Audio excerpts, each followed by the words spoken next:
Hey everyone, welcome to Learning Studio Zone. I'm Mr. Ang, and today I want to share a very powerful story with you. A story that changed my life, and just might change yours too. Let me take you back just 5 months ago. At that time, I couldn't speak even one full sentence in English. Not even something simple like, "How are you?"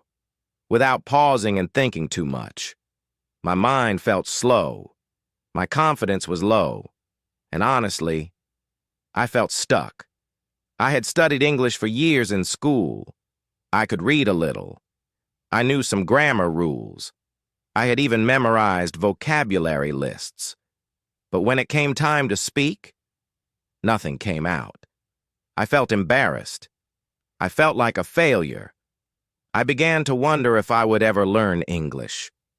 Truly learn it in a way that felt natural. Sometimes I avoided conversations because I was afraid someone would speak to me in English. And when they did, I would smile nervously and hope they didn't ask me more questions. Can you relate to that? Have you ever felt like you know the words, but when it's time to speak, your mouth refuses to move? That was me. I was the quiet one in class, the one who avoided speaking, the one who knew English but couldn't use it. But here's the amazing part. Today, just a few months later, everything has changed. Now I speak English clearly, I speak with confidence, and most importantly, I speak without fear. So how did this happen? Well, let me tell you what I didn't do. I didn't spend money on expensive English classes. I didn't travel to America, the UK, or any English-speaking country. I didn't waste time reading boring grammar books or memorizing word lists.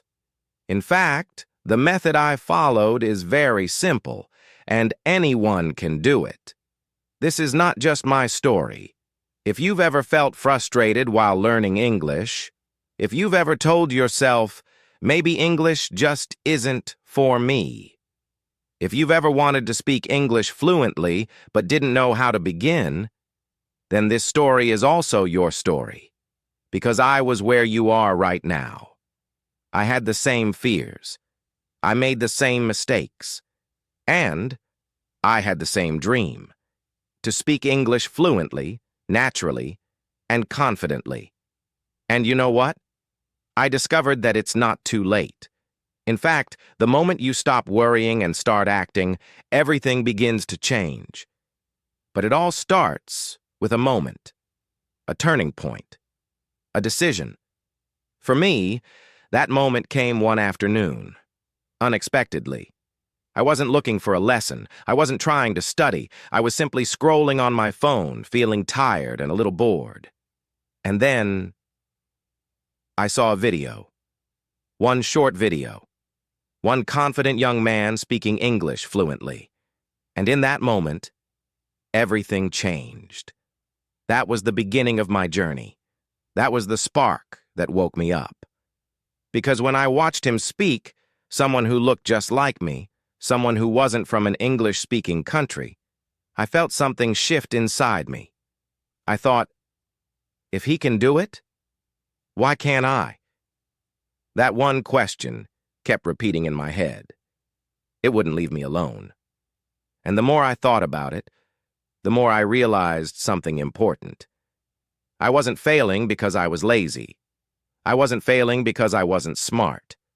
I was failing because I was learning English the wrong way. That day became the turning point, the start of something real.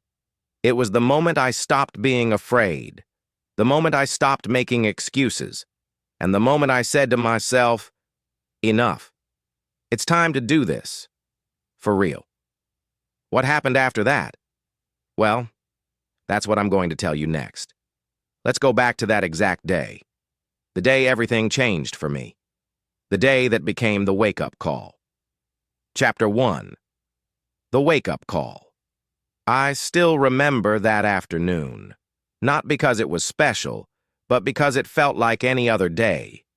I was in my room, lying on my bed, casually scrolling through YouTube. My mind was tired. My heart was even more tired. I wasn't looking for motivation. I wasn't thinking about English. Honestly, I was just passing time. Then suddenly, a video popped up on my screen. It was short, maybe 3 minutes. The thumbnail showed a young man with a big smile, and the title said something like, "How I Learned English Without Leaving My Country." I clicked it, and that one click changed my life. He wasn't from America. He wasn't from England. He looked just like me. Same skin, same background, same accent when he started learning. But when he spoke, wow. His English was smooth, clear, and confident. Not perfect, but powerful. Not robotic, but real. I couldn't look away. I watched the entire video, then watched it again. And in that moment, I felt two things: inspiration and shame. I thought to myself, how is this possible? I've been studying English for years. Why can't I speak like that? I remembered all the textbooks, all the grammar exercises, all the words I had memorized. Yet, I still couldn't speak. Still couldn't say a full sentence without stopping. Still couldn't answer a simple question like, "How was your day?" The video ended, but the question stayed with me. Why can he speak English? And I still can't. That night, I didn't sleep well. My mind kept repeating the same thought. You've wasted so much time. You've been doing it all wrong. And you know what? That was the truth. I realized I had been learning English like a school subject, like math or science. But English is not a subject. It's a language, a living, breathing thing. You don't learn it just by reading. You don't learn it by memorizing rules. You learn it by using it. And I hadn't been using it at all. I was scared to speak. I avoided practice. I waited for confidence. But it never came. Later that evening, I stood in front of my mirror. I looked into my own eyes, and I said something I had never said before. This is it. No more waiting. No more fear. It's time to really learn English. I knew it wouldn't be easy. I knew I wouldn't become fluent overnight. But I also knew this. I was ready. I opened an old notebook, tore out the first few pages, and on a clean sheet I wrote, "From today, I promise to myself, I will learn English every single day. I will not be perfect, but I will be consistent. I will listen. I will speak. I will grow. And I will never give up. Not this time." That was the beginning. That one moment in front of the mirror. That was my wake-up call. I didn't wait for motivation anymore. I didn't wait for someone to teach me. I became my own teacher. I became my own coach. That very night, I made 3 big changes. 1. I deleted all the games and time-wasting apps from my phone. 2. I subscribed to English learning channels and turned off everything else. 3. I changed the language on my phone and computer to English.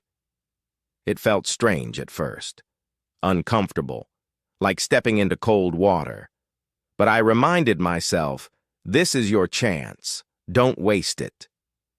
That's how my journey truly began, not in a classroom, not in a foreign country, not with a teacher, but in a quiet room with a phone, a notebook, and a decision.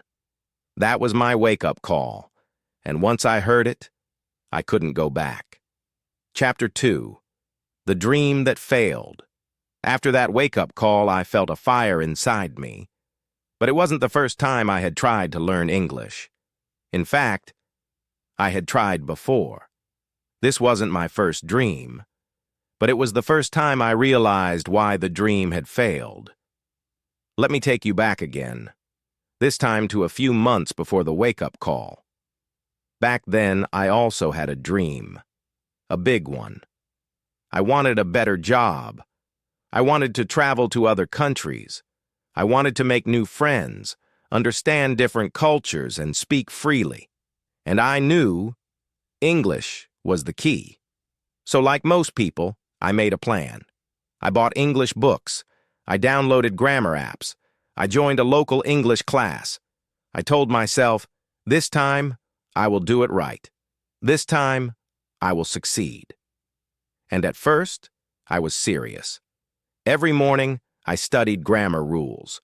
I filled out worksheets. I memorized word lists. I even made flashcards with new vocabulary. I felt like I was doing everything right. But something felt wrong. Even after weeks of studying, I couldn't speak. I could explain the present perfect tense. I could tell you the difference between will and going to. But if someone asked me a simple question like, "What did you do today?" I froze. My mind went blank. My hands started to sweat. My mouth wouldn't move. One day during my English class, the teacher called on me. She asked me to introduce myself in front of everyone. I stood up. My legs felt weak. My heart was pounding. And when I opened my mouth, nothing came out. Just silence. The other students looked at me, waiting. Some smiled kindly. Others looked away, not knowing what to do. And I just stood there, silent, embarrassed, defeated. After class, I went home feeling ashamed. I sat at my desk, staring at my books, my flashcards, my study plan. And I asked myself the question no one wants to ask. Why am I still so bad at this? I had tried so hard. I had studied so much. But I still couldn't speak. That night, I felt like giving up. I thought maybe English wasn't for me. Maybe I didn't have the talent. Maybe I was too old, too slow, too late. But then, a quiet voice inside me whispered, "Don't give up. You don't need a new dream. You just need a new way." And that voice gave me hope. I started to understand something I had never seen clearly before. The problem wasn't that I was lazy. The problem was that I was learning the wrong way. I had been studying English like a math formula, rules, patterns, definitions. But English is not meant to be studied like that. English is meant to be used, heard, spoken, lived. I wasn't listening enough. I wasn't speaking at all. I was focused on perfection, not progress. And that's why I failed. That day in the classroom, where I couldn't speak, felt like a disaster. But now I see it was actually a gift. It was my second wake-up call. That failure helped me realize something powerful. I didn't need to quit the dream. I just needed to change the direction. So I made a new goal. Not just to study English, but to use English, to speak it, to live it, to enjoy it. Not just to pass a test, but to connect with people, to express myself, to feel confident. That failure in class, it didn't break me. It shaped me. And from that moment, I stopped learning English like a student. I started learning it like a child, by listening, by repeating, by speaking out loud every single day. My dream didn't fail. It just needed a new beginning. And now, I was ready to follow it, the right way. Chapter 3. A Promise to Myself. After that failure in class, I felt broken. But deep down, I knew I couldn't stay in that place. I couldn't let one bad moment define my future. I had a choice: stay defeated or stand up and try again. That evening, I left my phone at home and went for a walk. No music, no messages, just me and my thoughts. I needed space to breathe, to reflect, to think. I looked at the sky, the trees, the people walking past me, and I whispered something quietly to myself.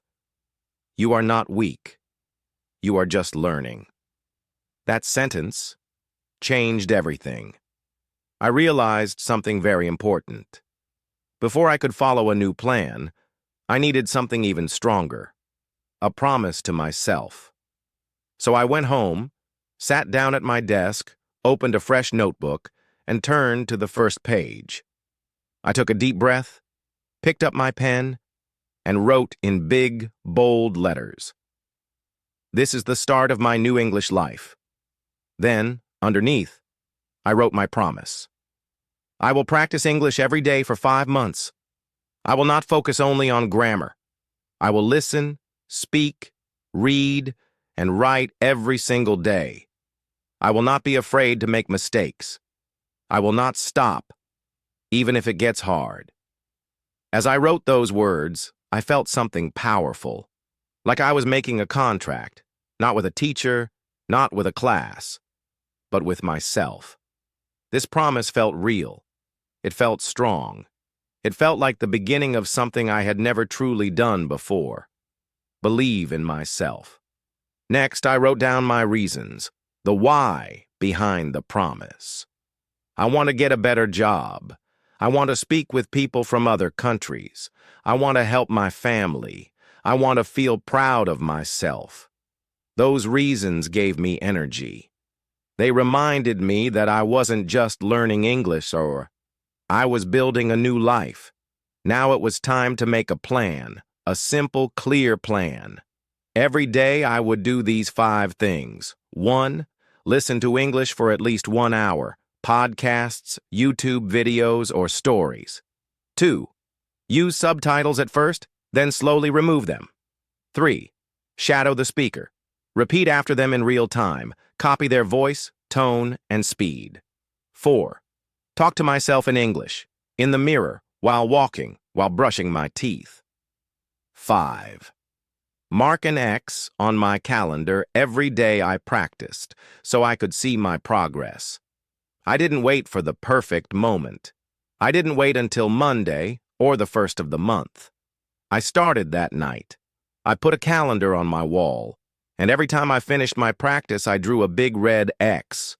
1 X became 2, 2 became 3, and slowly, a chain started to grow. Some days I felt tired. Some days I didn't want to practice.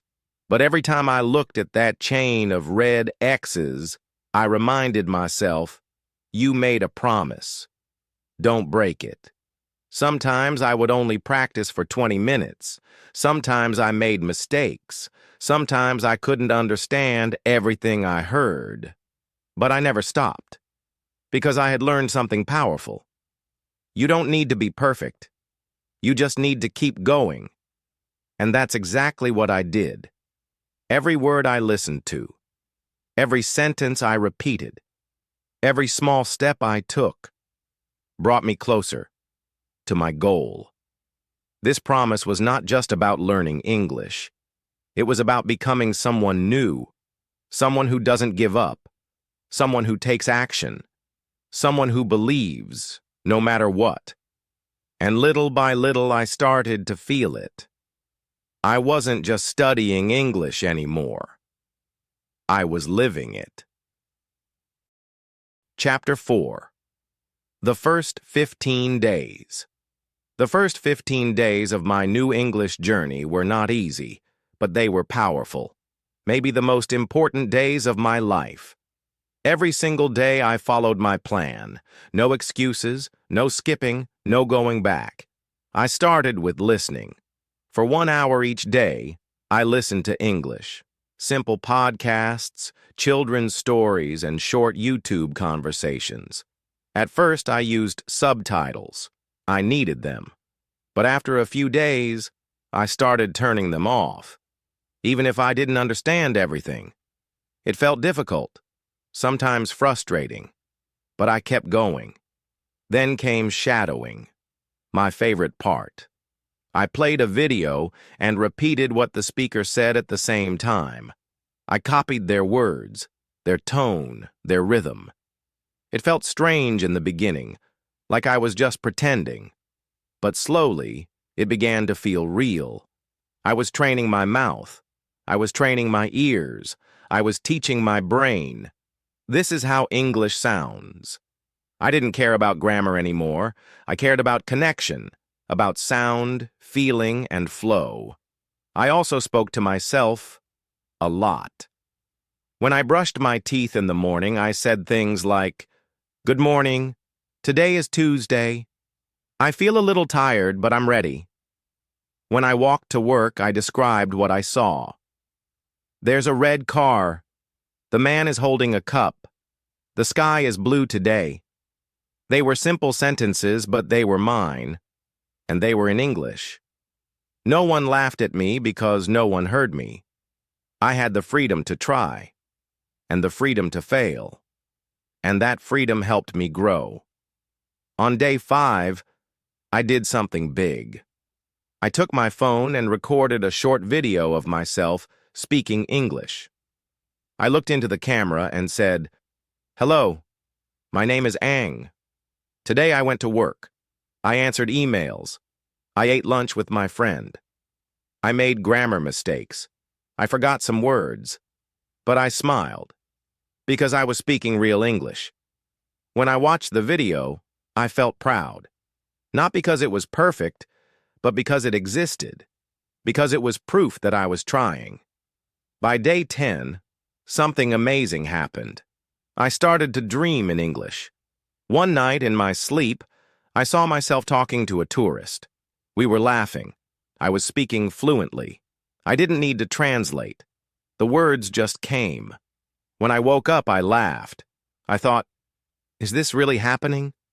But deep down, I knew, yes, it's working. Not because I studied harder, not because I learned more grammar, but because I showed up every day. Even on day 12, when I was tired and wanted to quit, I looked at the red XX on my calendar, 11 in a row, and I said to myself, "You made it this far. Don't stop now."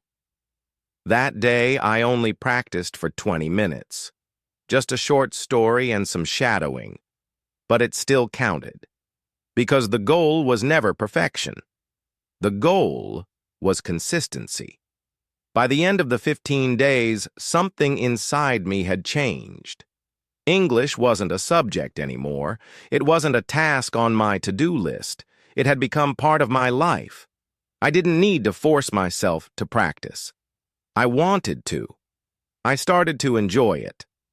That first chapter of my journey taught me something I will never forget. Small actions, repeated every day, create big changes. I wasn't fluent yet. I wasn't perfect. But I was moving. And that movement felt like freedom. I was no longer the person who waited for change. I was the person who created it, step by step, word by word. I was on my way. Chapter 5. Speaking without fear. After 15 days of daily practice, something deep inside me began to shift. My English was still not perfect. Far from it. But something even more important was changing. My fear. Before, I was always scared to speak English. Scared of making mistakes. Scared people would laugh at me. Scared I would embarrass myself and feel stupid. So, I stayed quiet. Even when I knew the answer. Even when I had something to say. I let fear control me.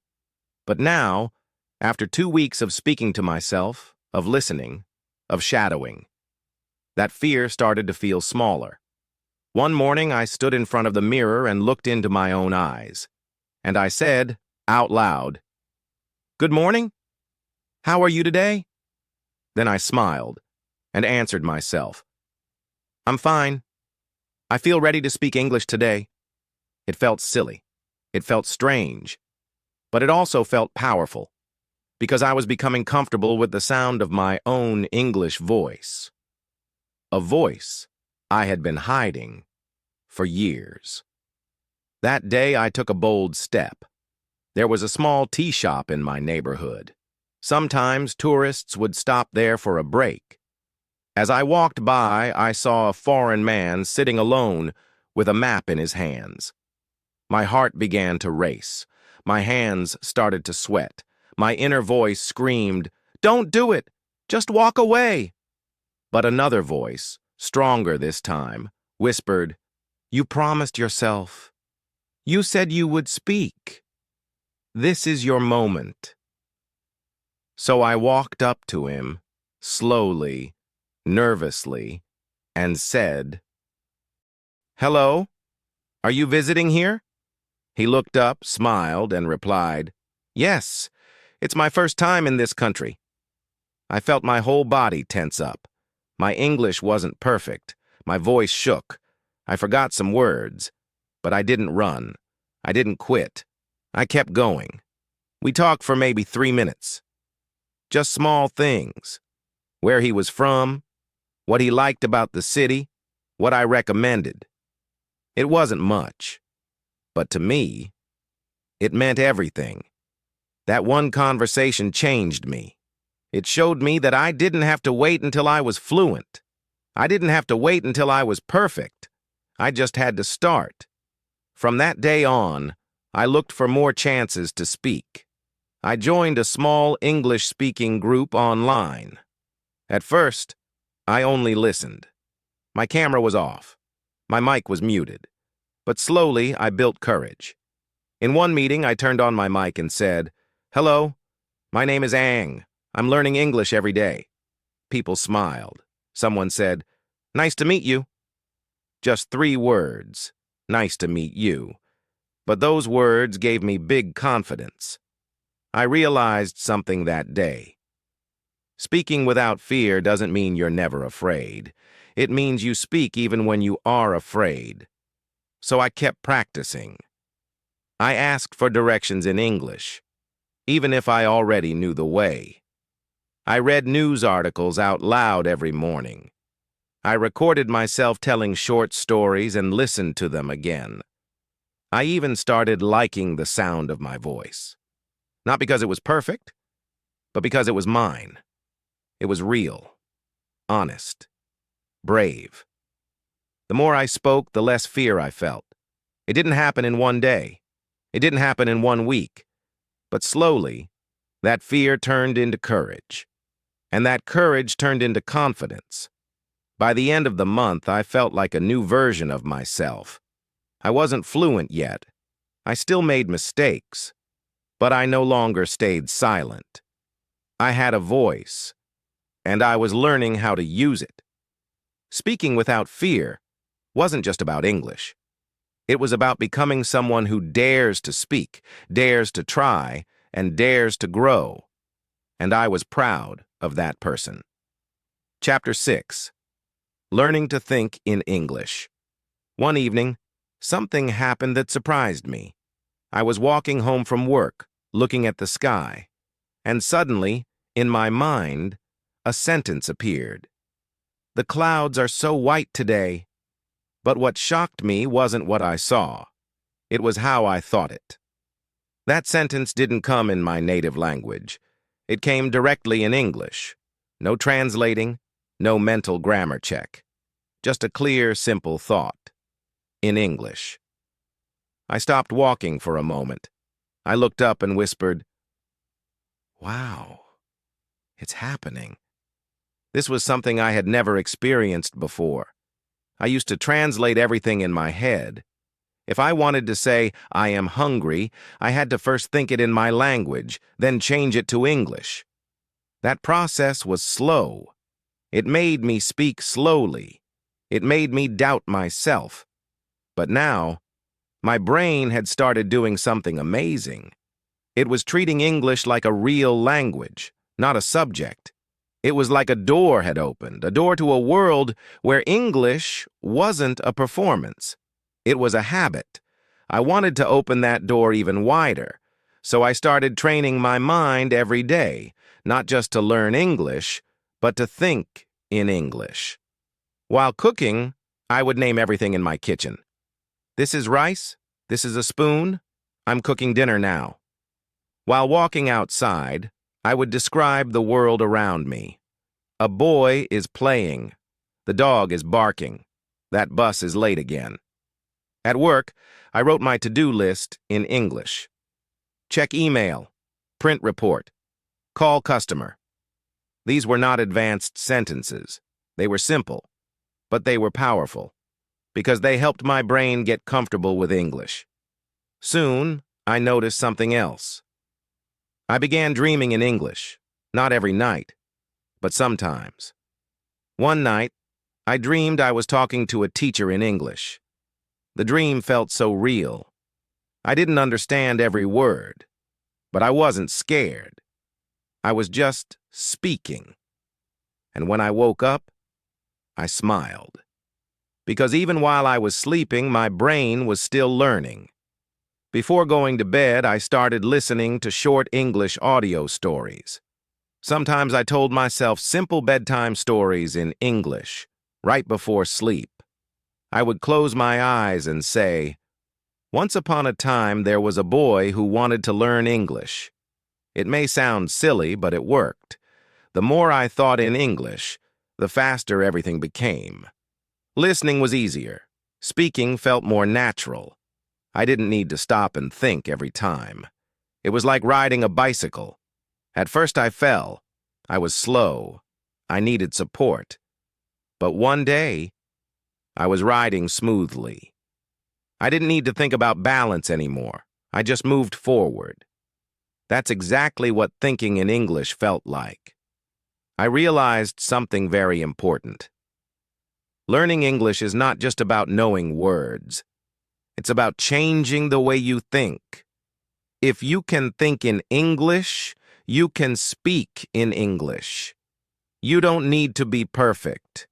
You just need to practice until it feels normal.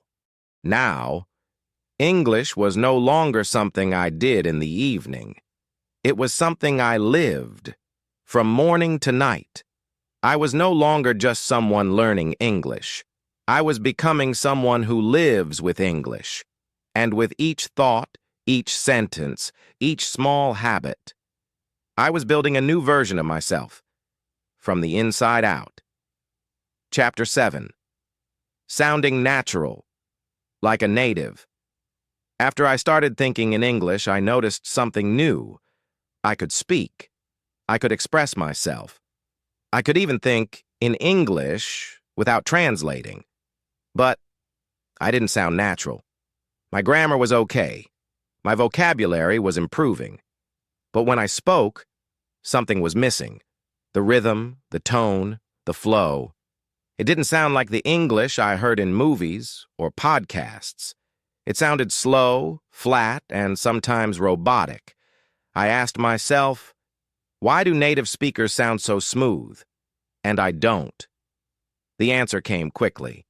I wasn't listening carefully enough. I was listening to understand, but not to copy. So I made a new plan. I would start listening not just for meaning, but for style, for music, for the real sound of English. I chose some of my favorite English YouTubers and podcast hosts, people who spoke naturally, not too fast, not too slow, and I began to study them. When someone said, "I'm going to grab some coffee," I didn't just understand the sentence. I repeated it again and again. I noticed how they said "gonna" instead of "going to," how they dropped sounds, connected words, changed their tone at the end of a sentence. It was like discovering a new language inside the language I thought I already knew. I paused the video. I replayed the sentence. I repeated it out loud, matching the speed, matching the emotion, matching the voice. I wasn't just repeating words. I was copying feeling. This practice is called shadowing, and it changed everything. I started to notice common phrases that native speakers use every day. You know what I mean? Kind of. No way! I'm not sure, to be honest. These weren't from textbooks. These were real. These were the things people say when they're just being themselves. And that's what I wanted, to be myself, in English.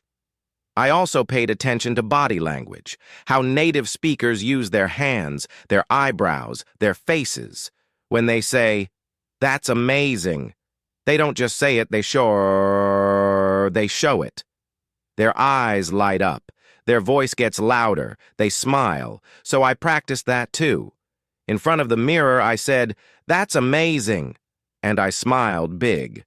"I'm not sure." And I shrugged my shoulders like they do. I felt silly at first, but it helped. Because communication is not just words, it's energy. Then I learned something even more powerful, something that many learners ignore. In English, the voice moves. It goes up, it goes down. It stretches some words. It shortens others. In my native language, we often speak in a flat tone, but in English, intonation is everything. For example, a simple question. "You're coming?" If you say it flatly, it sounds bored. But if your voice goes up at the end, "You're coming?" It sounds curious, friendly, alive. I practiced this every day. I recorded myself. I listened back. And little by little, my English started to flow. People noticed. One person in my online English group said, "Wow, Ang, your English sounds really natural now." And that felt amazing. Not because I was perfect, not because I had no accent, but because I sounded real. I realized something very important. Sounding natural doesn't mean sounding American or British. It means sounding comfortable, clear, expressive, and confident. I stopped trying to copy accents. I started focusing on connection. I asked myself, would a native speaker say it this way? If not, I learned a better way to say it. I searched for natural English expressions. I watched real conversations. I learned not just what to say, but how to say it. And slowly, speaking English stopped feeling like acting. It started feeling like me. Me in a new language. Me with more confidence. Me with a bigger voice. And a bigger world to share it in. Chapter 8. The Power of Stories. One day, while watching a YouTube video, I heard someone say, "If you want to learn English fast, listen to stories." That simple sentence stayed with me. I thought about it the whole day. Stories. I had always listened to grammar lessons. I watched top 10 phrasal verbs. I repeated long vocabulary lists. But stories? I hadn't really paid attention to them. Still, something inside me said, try it. That evening, I opened YouTube and searched English Story for Beginners. I found a short one, just 5 minutes long. It was called The Lost Key. I clicked play. The voice was clear. The story was simple but interesting. And most importantly, I wanted to know what happened next. For the first time in a long time, I forgot that I was learning. I wasn't studying English anymore. I was just listening to a story. And at the end of the video, I realized I had understood almost everything. Not because I knew every word, but because the story made sense. The context helped me guess. The feeling pulled me forward. So I watched another story, and another, and another. Some were fairy tales, some were real-life experiences, some were jokes or life lessons. Each story taught me something. New words, new expressions, new ways to speak. But it also did more than that. It made me feel connected. I realized that stories are how we remember things. They're how we feel emotion. They're how we learn language naturally, the same way we did as children. When I was a kid, I didn't learn my first language by studying grammar. I learned it by listening to my parents, my friends, and the stories they told me. So why not do the same for English? I made a new habit. One story every day. Sometimes I just listened. Sometimes I repeated the sentences. Sometimes I wrote my own ending. I even started telling my own stories, just like this one. How I couldn't speak English 5 months ago. How I felt hopeless. How a video changed everything. how I made a promise and kept it. Telling my own story helped me in ways I never imagined. It gave me confidence. It helped me remember my progress. It reminded me that I can do hard things. And you know what? Every time I share my story, someone listens. Someone feels inspired. Someone thinks, if he can do it, maybe I can too. That's the true power of stories. They don't just teach language. They teach courage. They teach connection. They teach hope. Today, I don't just learn English. I live it through stories. And now, I want you to do the same. Final message. This is just the beginning. So now, you know my story. Just 5 months ago, I couldn't say even one full sentence in English without feeling scared. I was stuck. I was nervous. I felt like maybe English just wasn't for me. But something changed. I saw a video. I asked myself a hard question. Why can he speak and I can't? I stopped making excuses. I made a promise to myself, and I took action. Every single day. Was it easy? Number. There were days I felt tired, days I didn't want to practice, days I thought maybe I'll never make it. But I kept going, one step at a time, one sentence at a time, one small habit at a time. And slowly, English became part of my life.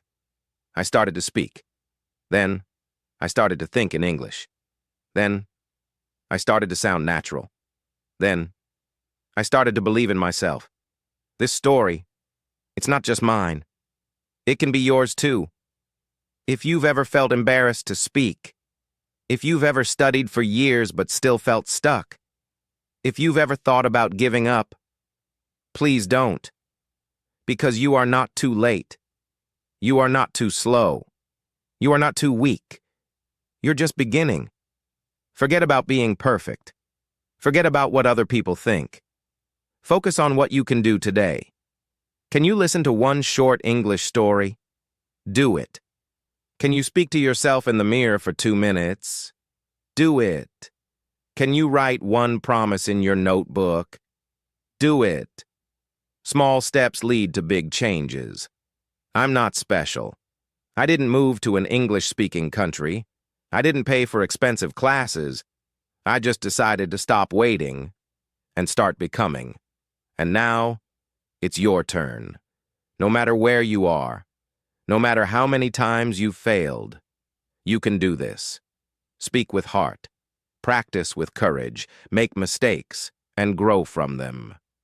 And one day soon, you'll look back and say, I did it. Thank you for listening to my story. Now it's time to write yours.